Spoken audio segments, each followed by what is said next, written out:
Alright, hello everyone, my name is Shep, welcome back to the Butcher Circus. Today we are playing against, wow, this is a very special team we got here. We're playing against Mr. 4+2. I've never played against them before, but they are a champion opponent. So I expect them to know what they're up to. This looks like an early finale team between like Puncture, just immediate chop with this setup into just finale with the Reaper Shroud. That is a very interesting setup here. But it looks like there's going to be revenge first because my defense might be a little bit too strong for 4+2 right now. So what am I actually playing here? What is this bizarre team we have? Well, we are playing a full crit team. That's right, full crit, and we're gonna go balls to the wall with the amount of crits that we're gonna get with this doggy, with the Crimson Hook training whistle, so that's plus 11% crit chance for the Hounsari, which is absolutely awesome. We're gonna start off with a little bit of a weird one. We're gonna go expose on the leper, because even though Adder's case would be really good, we're going for the debuffs, right? We're going for the plus crits receive chance, and we're gonna make it so the Houndmaster and the Antiquarian are basically gonna destroy everything. Even if you go reclaim on him, I'm gonna get crits, and it's gonna be really nasty. I definitely have to go command buffs here, because I need a plus 20 accuracy. Without it, I'll be unable to hit these two characters reliably. But yeah, when you have a Houndmaster with 35% crit chance, you're gonna see what the crit chance actually is. It's gonna be higher than that, let me tell you. It is gonna be higher than that. Oh, there's gonna be puncture. Well, it doesn't matter, I can Hounsari from every position. It's just that the Shieldbreaker won't be able to use her abilities as much as she wants. Do I want to go Hounsari first or Festering first?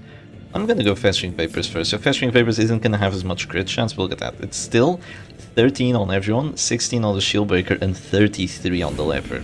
And yeah, 33 on the Leper, we do get one crit, so kind of underwhelming there. I guess only one command buff really isn't enough when you only have Monkey Paw, but still not too bad of an outcome. That's the first crit of the match, actually second crit of the match. We already got 2 crits. I really hope the doggy gets another one. I want to see another crit. Dirk Stab actually hits. I was hoping for it to miss. It had a it was very possible that it could miss. And look at my crit chance. 22. He doesn't have Monkey Spawn, he doesn't have he doesn't have Exposed. 22% crit chance, 25, 42. And not a single crit. Well, that's rather unlucky if you ask me. But with the second command buff, you know what they say, 2 command buffs equals crits. So hopefully we'll be able to make that happen. I would love to go guard here, but there's going to be Dirk Stabs through the guards, and not only that, there's also Puncture, so I don't think my doggy is surviving for very long here. I think I should go for one more action before I die. My accuracy is at 95 right now, so it's not too optimal, but 2 crits, there we go. I guess I only have 1 command buff, but command buff still equals crits, and alright, we are getting some value out of that, which is awesome. And there's going to be a Dirk Stab here. 35 doesn't get the death blow, so that means that the Shieldbreaker is going to have to do something to get the death blow here. And do I want to buff command again, or do I want to bolster? Because bolster is going to be very helpful, right? It is going to be very helpful. Yeah, very helpful here. But I also wanna have another command buff. I'm gonna go bolster. I feel like bolster is gonna be quite helpful for the later parts of the match with this Shieldbreaker and this Antiquarian dodging, especially the Antiquarian. I mean, she has 65 dodge right now because of the crit buff, so I think that's just something that we should go for. It's gonna be an expose here. Doesn't get the death blow, which is really nice. I mean, he's gonna stay alive at least until the start of next round, when he's probably going to die, but at least he's gonna stay alive for a little bit longer. I'm gonna go for an expose here, 40.5% crit chance, and that's gonna make that leper have even more crits received chance, so you can expect the Festering Vapors to be like, I don't know, like a 60% crit chance on him right now. Something crazy like that, yeah. I should be able to pretty much get a crit every single turn with Festering Vapors, which is in turn gonna give us extra 10 accuracy every single time. So yeah, 53% crit chance, 13 to 60 on everyone else, and come on, not a single crit on that. You're kidding, right? That's really unfortunate. That is really unfortunate, but oh well, what can you do? There's probably going to be a death on my doggy now. He is very close to dying. If there isn't, I'll go Harry again. I'm unhinged. I will go Harry again. But no, he's gonna go down with a crit, which is not the end of the world, actually. That is not the end of the world. Now, this is definitely a Festering Vapors turn. Come on, give me the plus dodge. Yeah, there we go. 2 crits on the Festering Vapors. Or was it 3? No, it's only 2. Still, very, very good outcome for us. And these characters are already dropping to their store. So what's the win condition with a team like this? Well, it's crits. Crits are your win condition. Well, crits can't really be a win condition. It's either, you know, bringing characters down to their store and killing them, or bringing characters to 200 stress and killing them. Or, you know, doing both at the same time. And I think that's what this team is kind of going for here. It's doing both at the same time.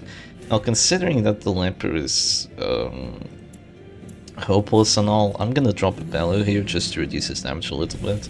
I kind of don't want to take all that much, and I also appreciate the stress on all the other characters, and also the damage debuffs could be good. There was an argument in going guard here on the Antiquarian, but she has 65 dodge, and I kind of have to rely on that a little bit. He's gonna move back with Hopeless. Oh, that is immensely clutch. That is immensely clutch. And I'm gonna go for an expose on... Oh, look at that crit chance. A 60.5% crit chance. He has plus 60% crits received. I'm not sure I'm gonna have a chance to go command and then Festering Vapors again. But I definitely have to go command first, or else I'm just gonna miss all these characters. It's gonna be a puncture onto my Antiquarian. She somehow resists. I think that puncture is mainly for damage and for nothing else.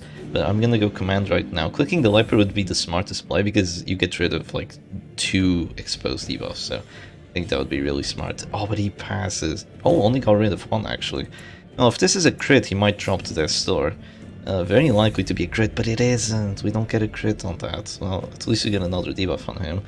So next Festering Vapors should drop him to their store because of Heart Attack, and then we'll be able to take him out by the start of next round with a expose or something of the likes. I think I should have ran Flash Powder rather than Protect Me.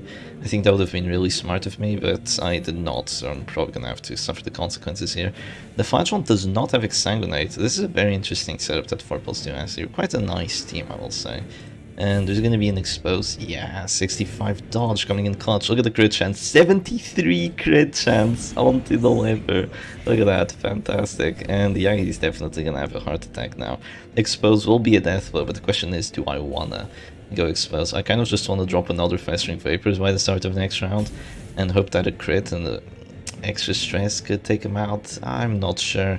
It would do 11 plus... let's see. 11 plus the 13, yeah, that's not really enough to kill the Leper, even with a crit. Festering Vapors only does 8 stress base, so it's not too fantastic. But do I want to waste an action on Expose to just kill him? I kind of don't, but he still has 2 uses of Solemnity. No, I gotta do it, man. I gotta do it, man. I get the crit, but thankfully doesn't death blow with the expose. You know, it gets a heart attack, but not a death blow here is a lot better because the Flagellant's still in position 3. So that is way better for me. He only has 1 more redeem, and then his self-healing skills are gone, essentially, which is really good. He's kind of been pretty much useless. This Flagellant is decent in most situations, but not when you run against Surf and Turf. You know, Surf and Turf is kind of the idea of... ouch, that hurts. It's kind of the idea of having an Antiquarian and Doggy just spamming Festering Vapor sounds hairy, and with getting this amount of crits, you really cannot sustain against it with Reclaim and Suffer. Like, you can prevent a character from dying for a little bit longer, but you can't prevent all your characters from dying for a little bit longer. Yeah, so the Flagellant drops to 0 there, heals the Jester a little bit, but he's still not having too much of a good time, but he is dropping to their store. He can definitely do enough damage with Finale, like, no questions asked. He has 4 buffs and he has Abusive and Reaper Shroud. He is always going to do damage with that.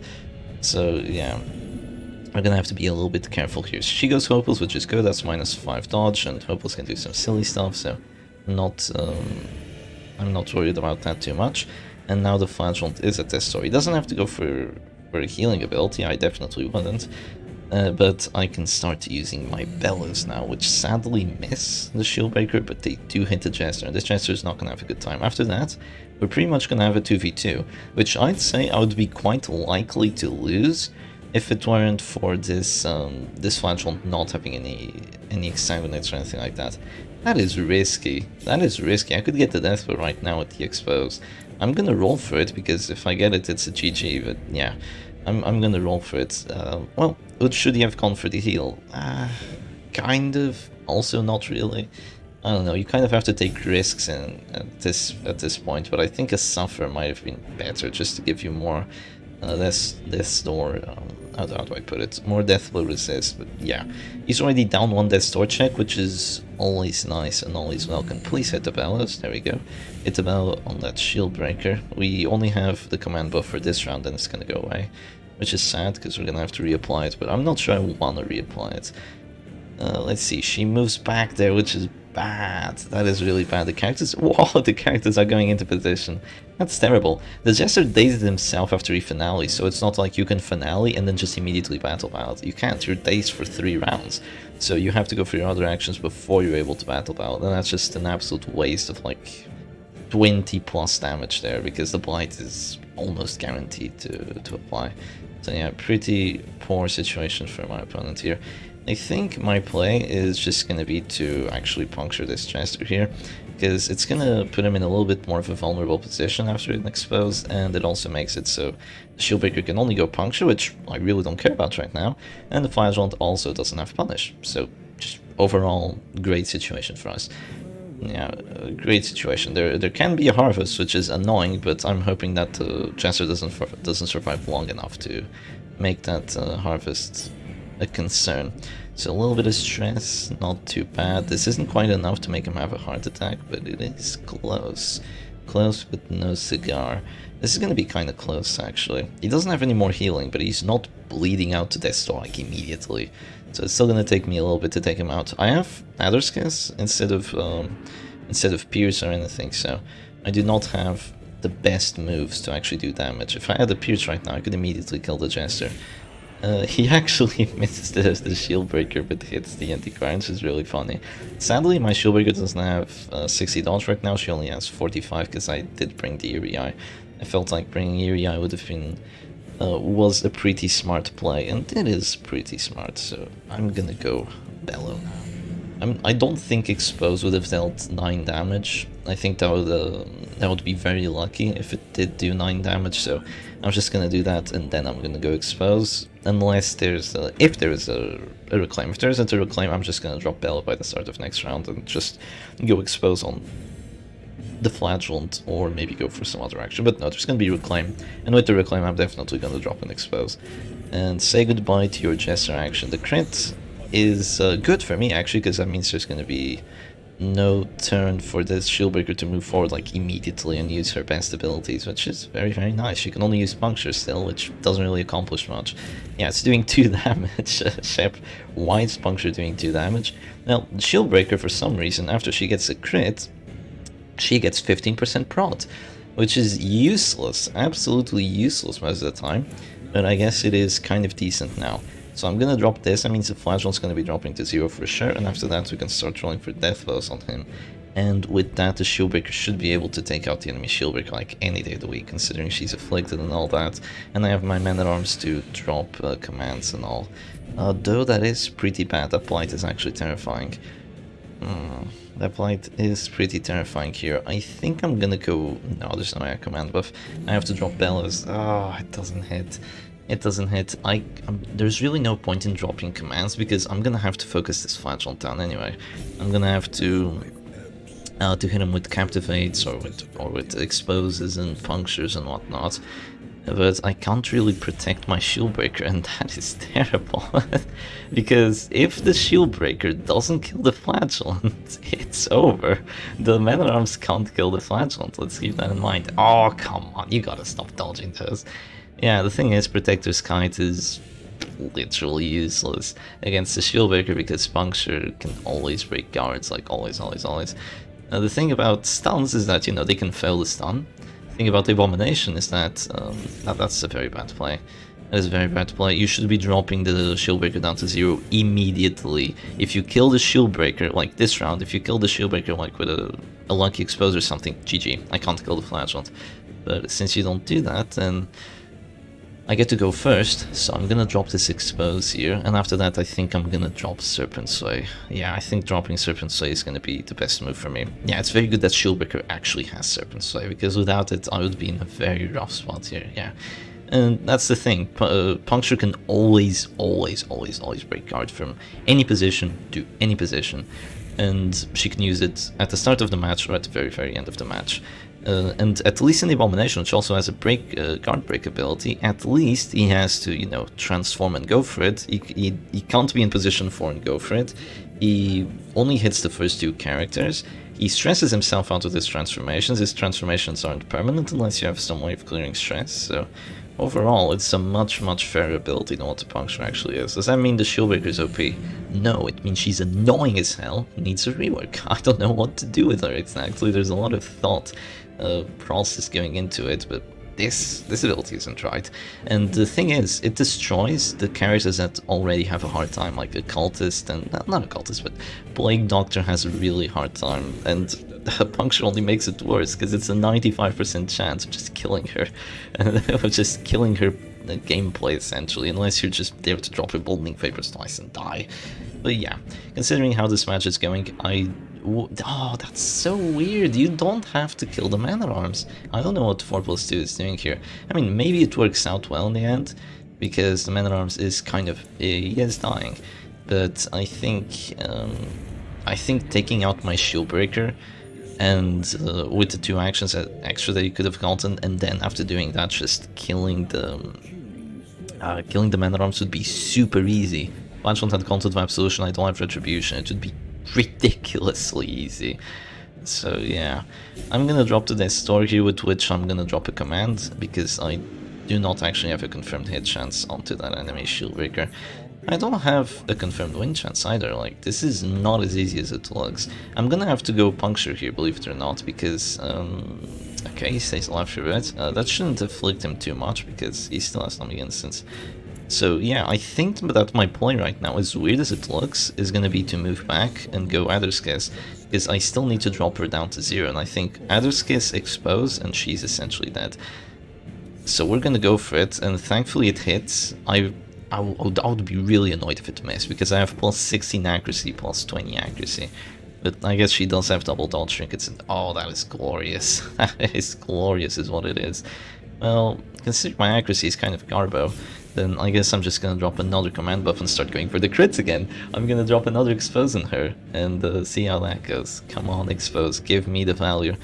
No crits, sadly, even with this awesome crit chance, but the next ones might be applying. Yeah, she still has Serpent Sway, but it's not gonna help her as much as it helped me, because she's still gonna die to heart attacks after that, so yeah. Expose here. If my expose gets a crit, it's GG, and yeah, the Man-at-Arms stays alive, and that is a GG regardless.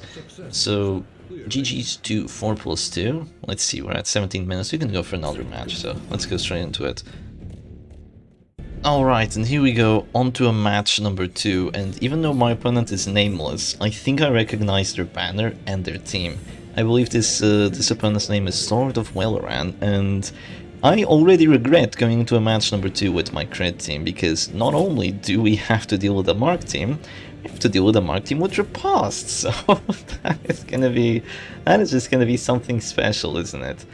Well, I think there's no point going command buff. I think there is a very big point in going bolster though, because the bolster is going to be very helpful throughout the match at just avoiding damage altogether, because I do have a very decent amount of dodge, and my opponent doesn't have any accuracy buffs apart from the Vendetta, so you know, that's pretty good. I think this doggy is getting immediately focused down, which is a smart play, to say the least. He has a very aggressive setup here, and look at my hit chances and crit chances. They're not great, but if it's stupid but it works, it ain't stupid, you know. And we do get a crit only on one character, and we hit 3, so I'm pretty happy with that outcome. We did some decent stress to the Highman, and some decent stress to the other 2. So now we're gonna get stunned, most likely, yeah, but the Houndmaster isn't dead just yet, so I'm not gonna complain as much as I would otherwise.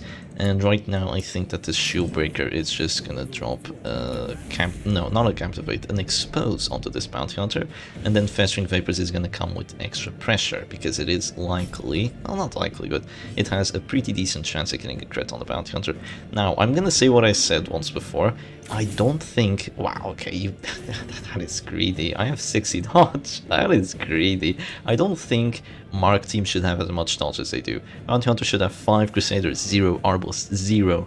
and Abomination 0 as well. I think they should have way less dodge, because I should not have to buff accuracy when playing against teams like this. I should not have to do that. I don't have time to do that, but thankfully we do get all the hits here. It is really annoying when you start missing like the 80s and the 90s, and you're already at kind of a disadvantage when you're playing a stress team like this against a damage team. So having to buff accuracy on top of that while you're the dodge team and they don't buff accuracy and just hit you regardless, come on, it is insane. So, oh, that is lovely. It actually misses. That is disgusting and absolutely lovely. I'm gonna keep my Man at Arms action for a defender. I think it would be smart in case one of my characters drops to 0 unexpectedly. And yeah, there's no world where I don't go Rejuvenating Vapors here. As weird as it looks, no, come on, it doesn't look weird. There's no duty on my opponent's side apart from an Open Vein, and Open Vein is not a duelist advance, so this is a very smart play. Interesting preemptive stun, wow! Interesting preemptive stun on my Man at Arms, going for the 30% chance, getting it as well. Okay, well, I see how it is. I'm just going to pass that then, if you don't mind. 30, Jesus. Oh well, I guess I got pretty lucky by hitting every character with the other two characters and getting a crit, so I can't really complain all that much. That is a very nice dodge, thank you very much, and we are gonna wait until the shield breaker goes last, because I don't want to get hit in the face with a crit for like 29 and then not have my regen. So I'm gonna do that and wait for the Arbals to go for a sniper shot, and then we're gonna go, yeah, there's the crit 29, and then we're gonna go expose, right? I could also go Serpent Slayer.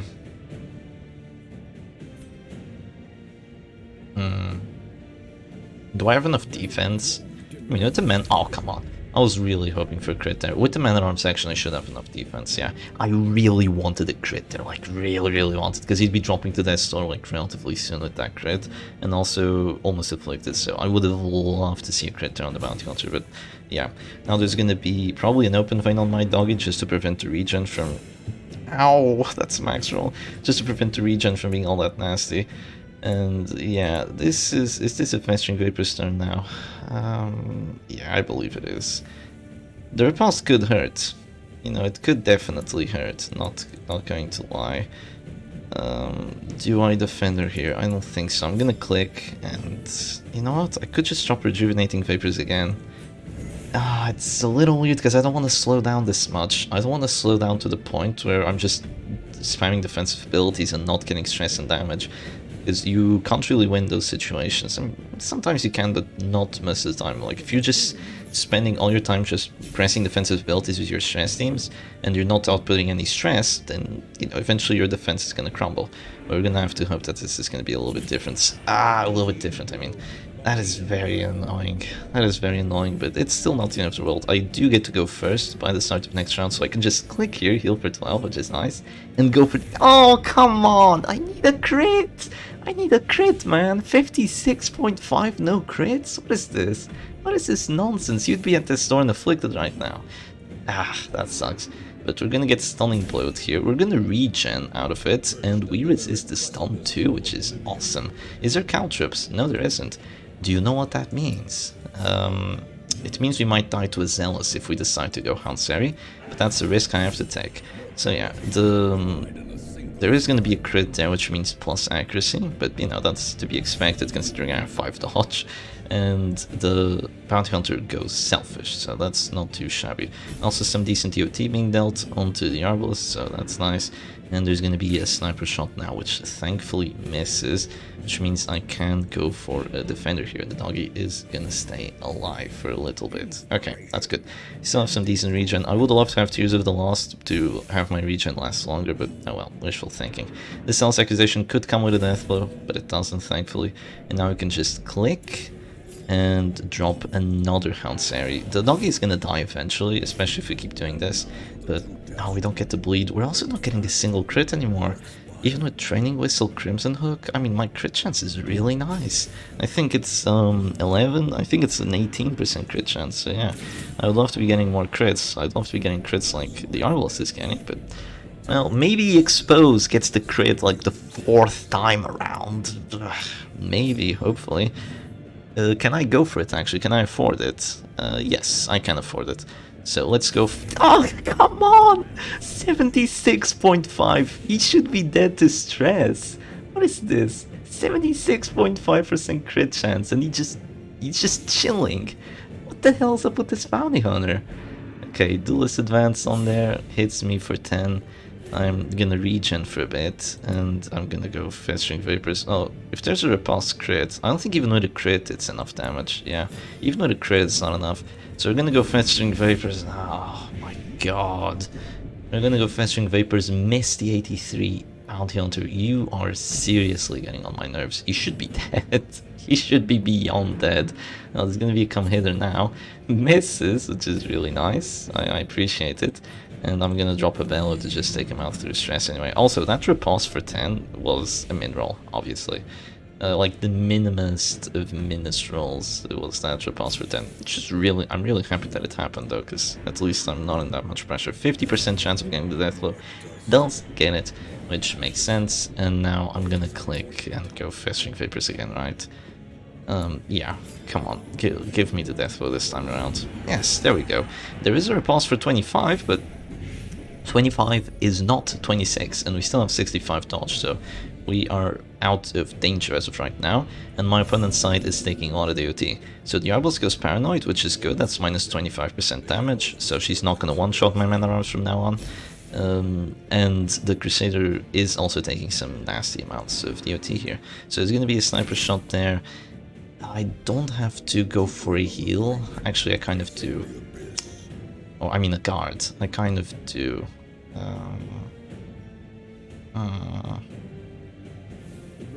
Because the sniper shot could come with a death blow, right? Yeah, the sniper shot could come with a death blow. And if it isn't sniper shot, like if I go puncture, then it's gonna be Holy Lance with a death blow. So I guess this is a guard turn. Yeah. This is going to be a little bit of a weird guard turn just because I want to keep her alive. I don't want to die to a 25% right now. Because if that 25% happens, I can't win. I'm very doubtful I'd be able to win against this Crusader and all that. So the open vein is going to hurt quite a bit. I mean, 2 damage isn't going to hurt, but what comes after it is going to hurt, obviously.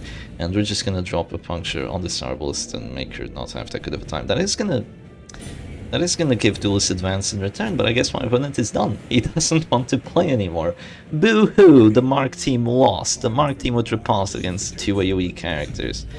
And new rank, Darkest Tier 2. Thank you very much, the Butcher Circus. I definitely wasn't Darkest 1 just before that. Wow, I lost 2 ranks because I won. Well, isn't that funny? Yeah, GG's to Sword of Valorant. I hope you all enjoyed the match. Is this team competent? No. Not really. It's fun, it's definitely fun, and it is gonna have some very nice matchups, depending on what you play against. Like, this team would do pretty well against WD, against Sonic Special, like with the Vestal domination, to do well against, like, the Goliath comp, relatively well. I mean, the battle's gonna make it a little bit more difficult, but if you go first, you can always puncture the Jester. So it is gonna have some nice matchups, but it's also gonna have some terrible matchups, like, it's gonna have terrible matchups against both Shep Stress, because, you know, there's command buffs, and there's Reign of Sorrows and Houndsary Madness, and also A-Bomb, Transformation, and Beast Smile. And it's also going to have a terrible time against Shep Stress number 4, or, you know, just the Occultist variation. Most likely, like, even this one with Reign of Sorrows, or even the one with Reclaim and Spiked Bat, and with the Abomination having the extra repulse damage with the Spiked Chain, like, either of those teams are going to have a really, really good time against this. And dealing with the Flashbond is very difficult to do when you have a team like that, because the only character that can deal with him is, you know, it's either the AoE, just spam, spam, spam, spam, spam until he eventually runs out of heals, or the Shieldbreaker just dropping another skits, which, you know, it's definitely nice, but you don't have a character that just say screw you to the Flashbond. So, yeah, anyway, hope you all enjoyed the matches, and I'll see you again another time. Cheers.